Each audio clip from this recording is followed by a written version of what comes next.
Le 4 avril 1979, Heath Andrew Ledger est né à Perth, une ville de la côte ouest de l'Australie. Dès l'enfance, Heath Ledger se distingue. Il est rêveur, curieux, énergique. Il n'a pas encore 10 ans que déjà il montre une sensibilité rare pour le théâtre et l'interprétation. À l'école, il préfère les planches au manuel, les personnages inventés aux leçons rigides. Il joue dans des pièces locales, dirige des petites troupes d'enfants, écrit même ses propres scénarios. L'art pour lui est un refuge, une échappatoire. Ses parents divorcent lorsqu'il est adolescent. Ces moments les marquent profondément, il devient plus introspectif, plus sensible. Mais plutôt que de se refermer, Heath Andrew Ledger canalise cette douleur dans sa passion pour les jeux. À 16 ans, diplôme en poche, il prend une décision radicale. Il quitte l'école et s'installe à Sydney avec son ami Trevor DiCarlo. Ils n'ont presque rien, juste un vieux break, un sac de vêtements et une certitude. Heath Ledger veut être un acteur. Pas une star de télé, pas un beau gosse de soap, un vrai acteur. Il commence par des rôles dans des séries australiennes comme Ship to Shore, puis dans Home and Away. Il enchaîne les petits boulots, les auditions, les castings ratés, mais Heath Ledger a quelque chose de plus, une intensité brute, une sincérité dans les regards qui intriguent. En 1999, tout change. Il décroche un rôle principal dans une comédie romantique américaine, 10 Things I Hate About You. Il y joue Patrick Verona, un rebelle au sourire en coin et au regard perçant. Le film est un succès mondial et du jour au lendemain, Heath Ledger devient une coqueluche d'Hollywood. Toutes les portes s'ouvrent à lui, on lui propose des rôles à la chaîne, des gros contrats, des blockbusters. Mais Heath Ledger est lucide. Il refuse d'être enfermé dans les rôles du beau garçon mystérieux. Il refuse les facilités. Ce qu'il cherche, c'est la transformation, la vérité. Il veut des rôles qui le bousculent, qui le forcent à se dépasser. Il tourne alors dans des Patriots, puis dans A Knight's Tale, où il montre qu'il peut être drôle, physique, charismatique. Mais ce ne sont encore que les prémices. En 2001, il refuse les rôles de Spider-Man. Il refuse aussi Batman Begins. Il ne veut pas de costume, il veut du réel, du complexe. C'est en 2005 que le monde commence à comprendre ce qui est vraiment Heath Ledger. Dans Brokeback Mountain, réalisé par Lee, il incarne Annie Delmar, un cow-boy solitaire et tourmenté, déchiré par un amour impossible. Sa performance est bouleversante. Minimaliste, silencieuse, mais d'une puissance incroyable. Il est nommé à l'Oscar du meilleur acteur. À seulement 26 ans, Heath Ledger est reconnu comme l'un des acteurs les plus prometteurs de sa génération. Il pourrait en rester là, profiter du succès, choisir la sécurité, mais ce n'est pas son style. Après Brokeback Mountain, Heath Ledger aurait pu se contenter de son nouveau statut d'acteur reconnu, d'icône hollywoodienne à part. Mais Heath Ledger ne cherchait ni la gloire, ni les projecteurs. Il cherchait des défis, des rôles dangereux, des personnages qui lui mettaient en danger créatif, qui les forçait à aller au-delà de lui-même. Il enchaîne alors quelques choix plus obscurs et plus personnels. I'm Not There, un film où il partage les rôles de Bob Dylan avec d'autres acteurs. Candy, un drame australien sur l'addiction dans lequel il joue un poète perdu dans une spirale de drogue et de passion. À chaque nouveau film, Heath Ledger cherche la sincérité, l'inconfort, la nuance. Il se méfie d'Hollywood, des tapis rouges, des faux sourires. Il vit modestement loin du tumulte des célébrités. Il devient père en 2005 après la naissance de sa fille Mathilda avec l'actrice Michelle Williams. Il découvre une forme de tendresse et de responsabilité qu'il n'avait jamais connue. Son anxiété, ses doutes ne les quittent pas. Il confie dans certaines interviews qu'il a du mal à trouver le repos. Il dort peu, il pense trop. C'est alors qu'un appel change tout. Lui, c'est Christopher Nolan, un réalisateur célèbre, connu pour ses œuvres. Christopher Nolan prépare la suite de Batman Begins. Il cherche un nouvel acteur pour incarner les Jokers, ces personnages mythiques que tout le monde connaît, mais qu'il veut totalement réinventer. Il ne veut pas un méchant caricatural, il veut une figure d'anarchie pure, quelqu'un qui incarne la peur, l'inconnu, les désordres, quelqu'un qui ne joue pas les Jokers, mais qui le devient. Nolan pense à Heath Ledger, un choix surprenant. Beaucoup doutent et disent qu'il est trop jeune et trop gentil. Mais Nolan, lui, a vu en Heath Ledger ce que peu d'autres ont perçu. Une intensité sombre, une intelligence profonde, une capacité à disparaître totalement dans son rôle. Heath Ledger accepte, et non pas parce qu'il aime les super-héros, mais parce que le personnage du Joker l'intrigue. Pour lui, le Joker n'est pas un simple criminel, c'est une force de chaos, une énigme psychologique, un être sans règles, sans passé clair, sans logique, un miroir déformé de la société. Il décide alors de s'y consacrer entièrement. Pendant 6 semaines, il s'enferme dans une chambre d'hôtel à Londres, seul. Là, il crée ce qu'il appellera plus tard les Joker Diary, ou les journaux du Joker. Un carnet rempli des pensées tordues, des gribouillages, des collages de clowns, des photos des hyènes, des phrases absurdes. Il teste des voix, des rires et des regards.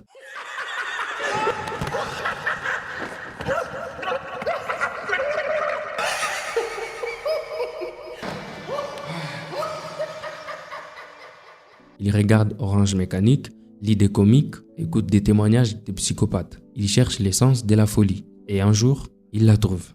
Quand les tournages du film The Dark Knight débutent en 2007, quelque chose a changé chez Heath Ledger. Il arrive sur les plateaux transformé. Physiquement, il est méconnaissable. Cheveux teints en vert sale, cicatrices profondes dessinées au coin des lèvres, maquillage appliqué à la main, toujours irrégulier, comme si le Joker lui-même s'était peint les visages dans un miroir brisé. Mais c'est dans ses yeux que les changements est plus saisissant. Heath Ledger n'interprète pas les Jokers. Il est le Joker. Chaque mouvement, chaque rire, chaque silence respire la folie, l'instabilité, les dangers. Sa voix est traînante, nasale, plein de tics imprévisibles. Son regard est hypnotique, glacial et dérangeant. Lorsqu'il entre dans une scène, même les acteurs chevronnés sont déstabilisés. Michael Caine, qui joue Alfred, racontera plus tard qu'il a oublié ses répliques lors de sa première scène avec Heath Ledger. « Il m'a glacé le sang, ce n'était pas un acteur devant moi, c'était une autre créature », dit Michael Caine. Christopher Nolan, lui, il est fasciné. Il laisse à Heath Ledger une grande liberté. Ledger improvise certaines scènes, comme celle où les Jokers sortent de l'hôpital déguisés en infirmières. Sa façon de manipuler les détonateurs, son hésitation devant l'explosion, tout cela était spontané et terriblement efficace. Mais derrière la puissance de ces personnages, l'homme, Heath Ledger, s'épuise. Il dort très peu, il confie dans des interviews qu'il ne peut pas arrêter son cerveau. Il dort parfois à peine 2 heures par nuit. L'adrénaline du rôle, l'intensité du tournage, l'isolation mentale nécessaire pour incarner un tel monstre, tout cela les ronge. Pour tenter de trouver le sommeil, il commence à prendre des médicaments, des somnifères, anxiolytiques, antidépresseurs. Mais le mélange est dangereux. Heath Ledger n'est pas un drogué, mais il est en détresse. Et personne ne semble vraiment mesurer à quel point. Une fois le tournage terminé, Heath Ledger tente de reprendre une vie normale. Il accepte un rôle dans un nouveau film de Terry Gilliam, The Imaginarium of Dr. Parnassus. Sur le plateau, ses collègues le trouvent joyeux, drôle et généreux. Il joue avec les enfants, il parle de sa fille Mathilda avec tendresse. Mais une fatigue puissante l'enveloppe, une lassitude silencieuse. Le 22 janvier 2008, à New York, Heath Ledger est retrouvé inconscient dans son appartement par sa masseuse et sa femme de ménage. Les secours arrivent rapidement, mais il est déjà trop tard. Heath Ledger has been found dead in his apartment in Manhattan. The actor Heath Ledger was found dead today in an apartment. Heath Ledger has been found dead inside his New York apartment. Le choc est immense, il n'a que 28 ans.